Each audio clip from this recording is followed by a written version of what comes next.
Welcome to Health Diary. My name is Winnie Lubembe and we're coming to you from 4 Points by Sheraton right here in Hurlingham. Now, we all go through some form of loss, but the question is how many of us take time to grieve, and do we even know the grieving process and what could happen if we do not grieve whatever loss that we go through? Well, we'll be unpacking that in today's conversation right here on Health Diary. But before that, take a look at this fact of the matter.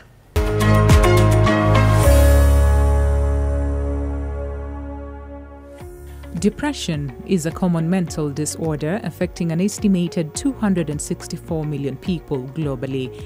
Kenya was ranked 4th in Africa, having an estimated 1.9 million people with the condition. A number of local studies have found depression to be the most frequently diagnosed mental illness, which at its worst can lead to suicide.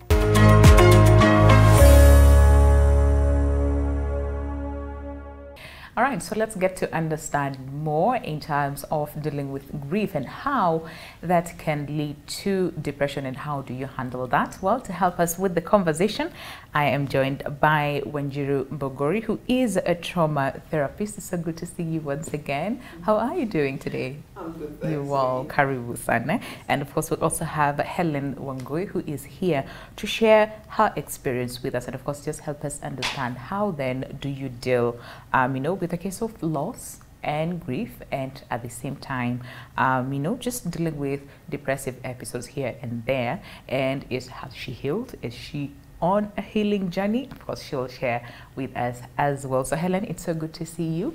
Karibu sana. And first of all, thank you. Thank you for coming by, really, to share with us this, because it's not easy. But Wanjiru, let's just begin with you. You know, when we talk about loss and just grief in general, because loss can come in different ways, right? Can we just start with that aspect of loss? So loss is something that is significant to each one of us, and it's something that's going to happen to each one of us at some point or other. Now, reason for grieving is you want to be able to move on, put one step in front of the other after that loss. And we imagine sometimes it's just losing people. Losing pets is just as hard. Losing a job, losing a livelihood, anything you lose. If you don't deal with the loss of that, and depending on why you understand why you're losing it, if you haven't understood that this is really for your life, you end up grieving a long time. That's true. Or leading to death. There are people who are diagnosed with something like cancer, and immediately it's like, oh my God, death. This is it. And they don't recover. Why? Because they have not been able to go through the process of grieving that part of themselves, or the wholeness, particularly breast cancer for women. If you imagine you're going to walk through life with one breast or no breast, then it becomes very difficult to deal with. And that is why it's a good thing to work on it, grieve, and that is what grieving is about. Because when you're grieving, it means you are allowing yourself to feel the pain and then trying now using other coping mechanisms to get rid of it, to deal with it. Absolutely. Okay. So Helen, a lot has happened, to you, and at some point, a lot of things happened in a very, limited amount of time, like small amount of time, and it was just too much for you to handle. And talking about it, it goes way back, right? You went through therapy, still going through therapy, if we can say that. So can we just go back to what exactly made you go through therapy? I think it was in 2019. I got a new friend at an occasion, and then we were just interacting, and then they were like, how you're dealing with situations, I think you really need to start with therapy. I was like, okay. So he hooked me up with his friend, and I started going for therapy at Kenyatta Hospital. It was amazing because you were able to realize where this issue of not dealing with things, where it all started. So I got to understand where you know, when someone tells you to do this, you're not able to do it because it has started from somewhere. Okay. So understanding all those things, and I just want us to go back in terms of your friend noticed something, right? In terms of how you were handling things, how you were, the decisions that you were making, and they were like, I no, this is not it. So maybe just tell us what exactly, maybe like an instant that this person noticed and said, this is something that needs to be looked into. Maybe something like, can we meet up? And you're like, yes. No, let me, you know, where, so you're not able to like stand firm with a decision. If someone has annoyed you, you're not able to like really say what's, because you see it has started like way back. When you speak up, you're told, no, you're not supposed to say that, you know, that's not an issue. So that's, I think that's how he noticed that, you know what, you need to talk to someone to be able to be firm with what you really want. So, and of course, when you went for therapy, of course, it all pointed out that it started from home, and again to a level that you're comfortable to talk about. So, what exactly did the therapist or yourself pick that led or impacted your decisions, your actions, and just everything that revolves around you? When I shared with her the issues that were happening, like, you know, they'll want to know your background story, so they'll ask you how is your relationship with your mom, with your dad, and then so I explained, and they were like, okay, so give me an instant. So, you know, there's something that we used to do, role play. So I'll just be myself and she'll be my mom or my dad. So I tell her, like, Mom, I want to do this and this and this. And she'll be like, why? So I become a bit hesitant to say why, because I am scared of the why, you know, when I explain myself, how will that reaction come back to me?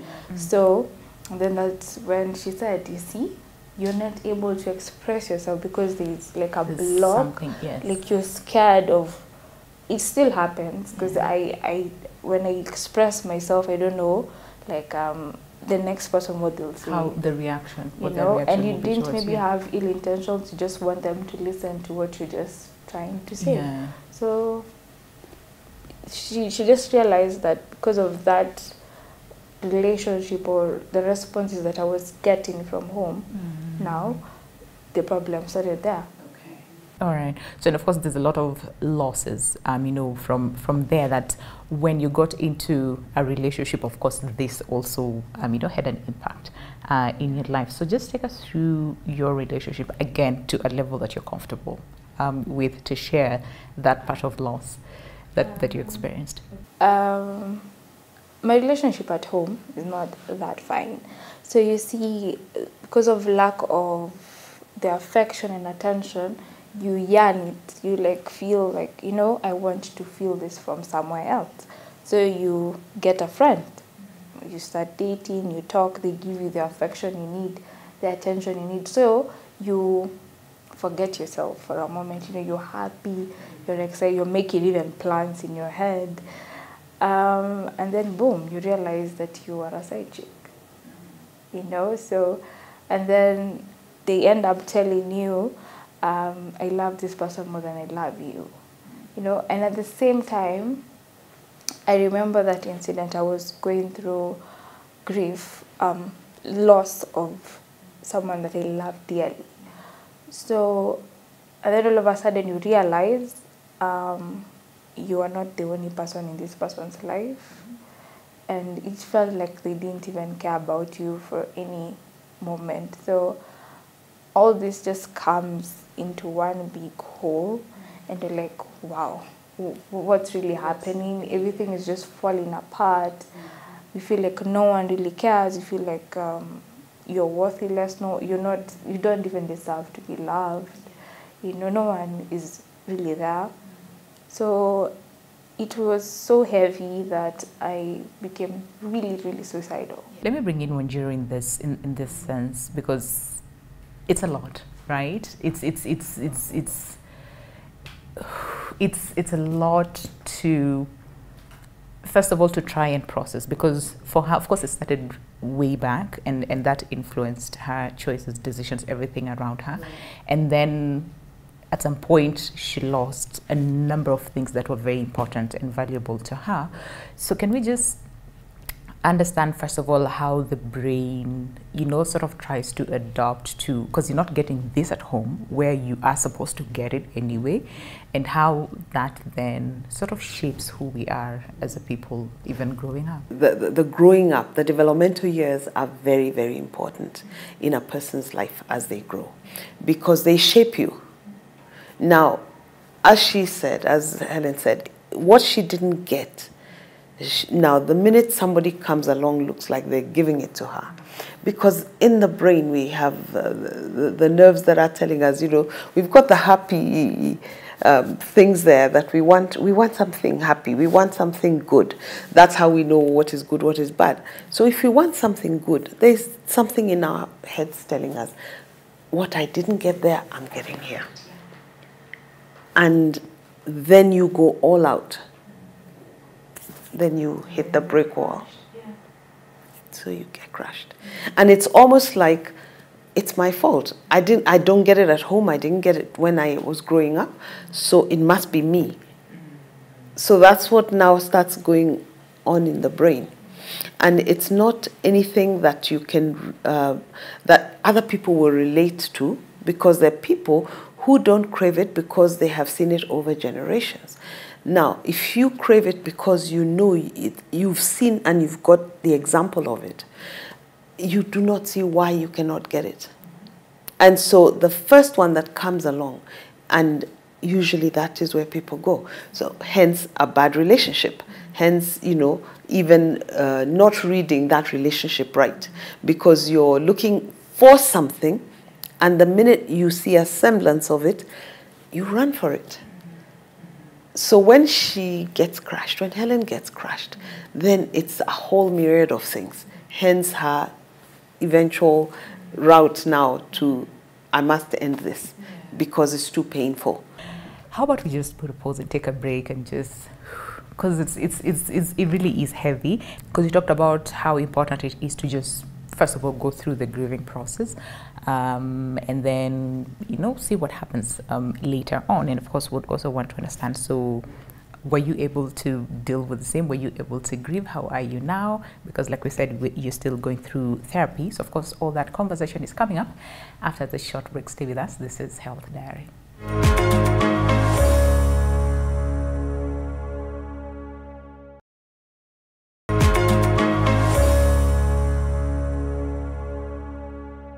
Welcome back. This is Health Diary, and just in case you're tuning in right now, today our focus is mostly on loss and grief, but of course depression from the same, and that is dealing with loss, right? And of course, to help us with the conversation, I am joined by Winnie Mbogori, who is a trauma therapist, as well as Helen Wangui, who is again sharing her experience, you know, as far as loss and grief is concerned, and the journey towards therapy and just healing, really, as a person. So Helen, again, dealing with all this and going through therapy and having to go all the way back, right? How are you? What were you exhibiting that someone would say she's not okay? Right now, I'm not 100% okay, but I'm learning a lot, mostly about mental health and how to deal with these things. And mostly the thing that I wish most about is I wish I put myself first in everything. Like if it's at home, I wish I just put myself first. If it's a relationship, I wish I put myself first. Because honestly, there are consequences for not putting yourself first. Something I didn't mention is I used to harm myself.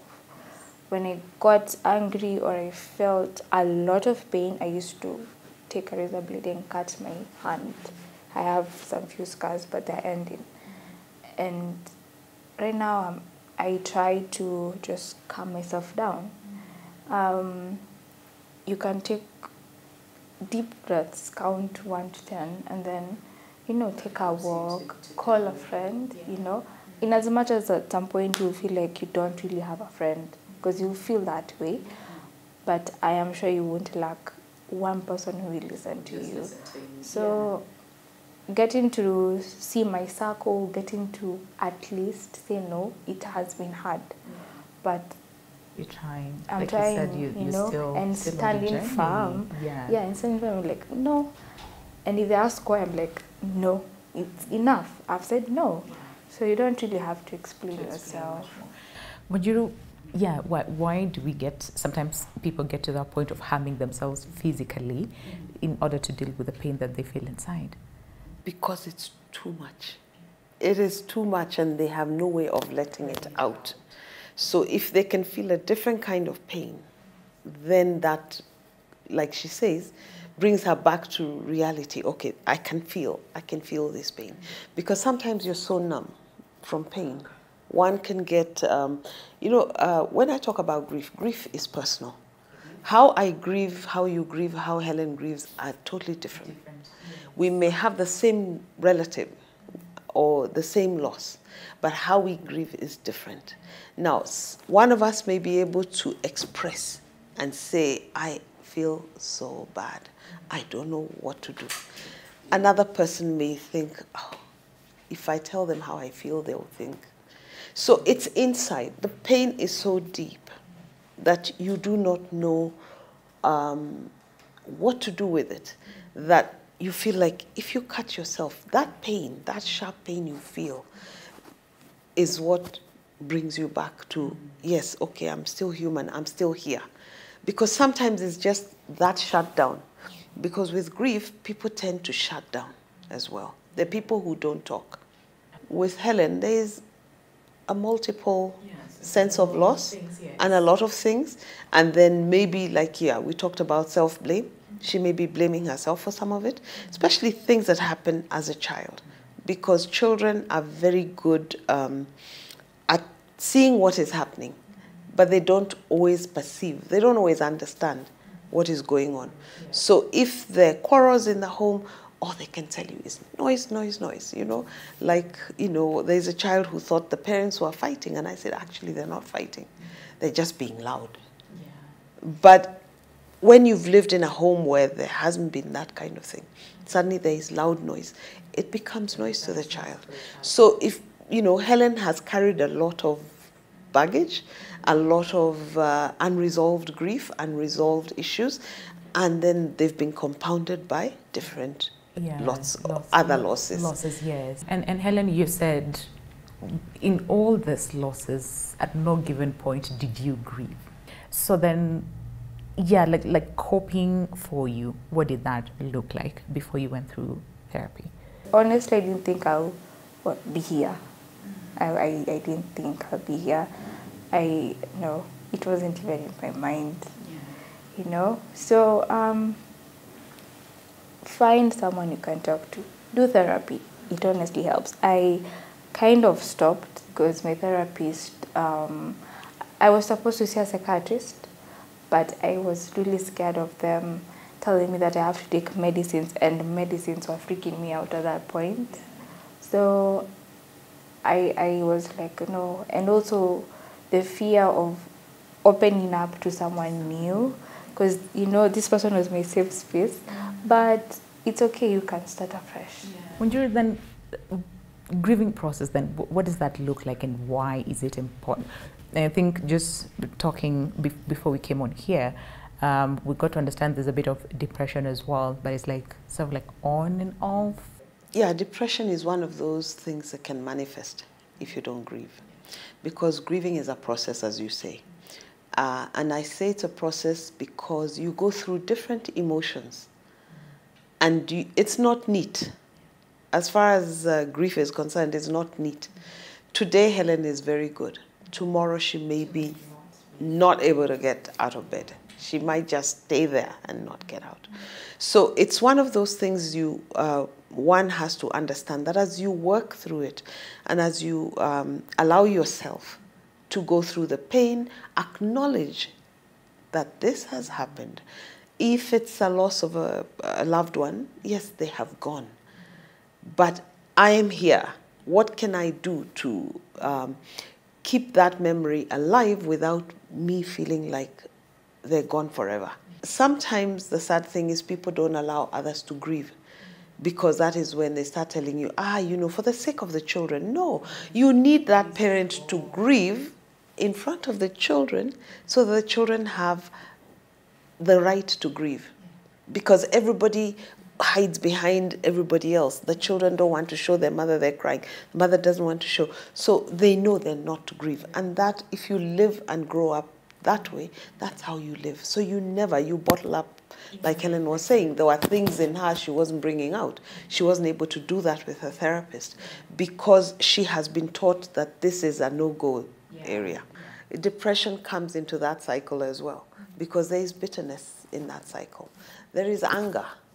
There's a lot of emotions that one will go through, including depression. And depression will set in particularly where there's some bitterness. So it's like you're bringing it on yourself. Yeah, it's like, the first one, you'll not be the last one to just deal with it. And right? we've all lost this person, so what's wrong with you? Or, you've lost this relationship. There are many others. Yeah. But they're not giving you a chance to feel this relationship you're coming out of and say, okay, so it ended this way. It's not about me. It's not my fault. Like, you've come from a point where you're blaming yourself over the years. Now this one happened. So what's wrong with me? Yeah. Okay. So Helen, I know you're still going through therapy, right? But what would you tell someone who probably is watching us and thinking, where do I start from? Who do I turn to? Where do I start from that process of therapy? And also there's an aspect of cost to therapy where some people would just rather not because it's expensive. What would you say to them? Start. Find something that's workable for you. Reach out to people who have been through therapy. I know it's scary when you tell someone, I'm doing therapy and people get so judgy, but it's not bad. It's actually the most amazing safe space you can ever get. And then in terms of things like grief, and a lot of some of these things, and it's very brave, Helen, to do therapy. Thank you for really affirming that, because a lot of people think it's like, how do you go and listen to a shrink tell you about your problems? Yes. It's not about that. It's about helping navigate her thoughts, for her to see or hear herself, because that's what we do. But there's also group therapy. You might be able to find a group that does things like grief. Some of these problems, especially with younger people, like Helen, you might find a group which is cheaper still. Yeah. But nevertheless, it's a negotiating process with a therapist, because each one of us who gives therapy, in many ways, give back by allowing some to pay less, because you have to look at case by case. Exactly. So it's not always a case of I am stuck on this amount of money. So let's say someone is watching us and thinking, so then what do I do in the event that I notice someone, for example, is not okay, with depression? What can people around them do?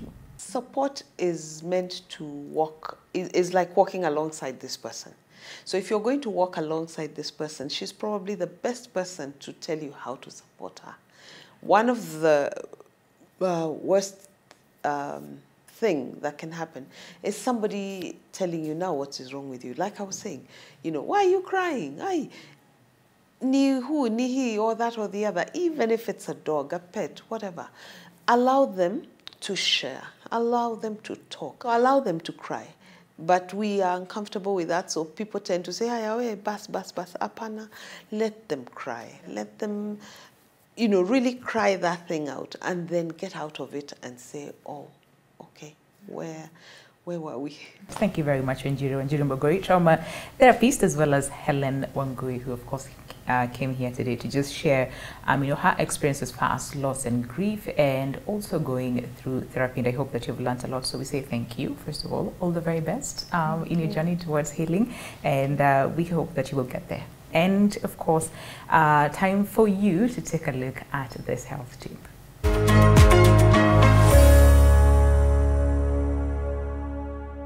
If we talk about first aid for eyes, there are several scenarios. The commonest things is what we use in the house: Jik, Omo, Toss. The first aid is always wash. If you can put your head in a basin of water and then just open your eyes in the water, that is perfect. There are more dangerous things, and the common ones are cement and, of course, battery acid. Cement is very, very dangerous to your eyes. And that one, you really need to wash your eyes and get to the nearest eye hospital. If it's battery acid you just wash. Wash. Actually, what we do is we get litmus paper. I don't know whether people remember that chemistry of high school. You put litmus paper in your eye and make sure it doesn't turn.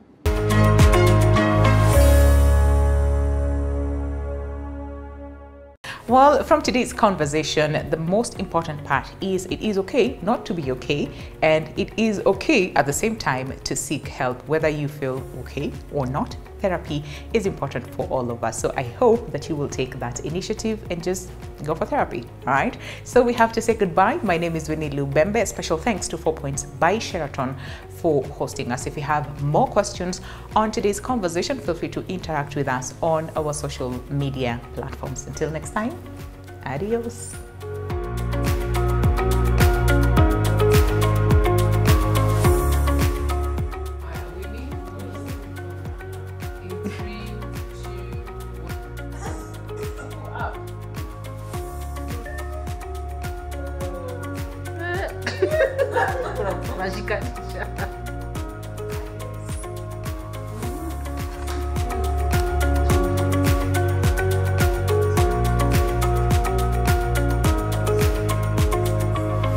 Nick, take this.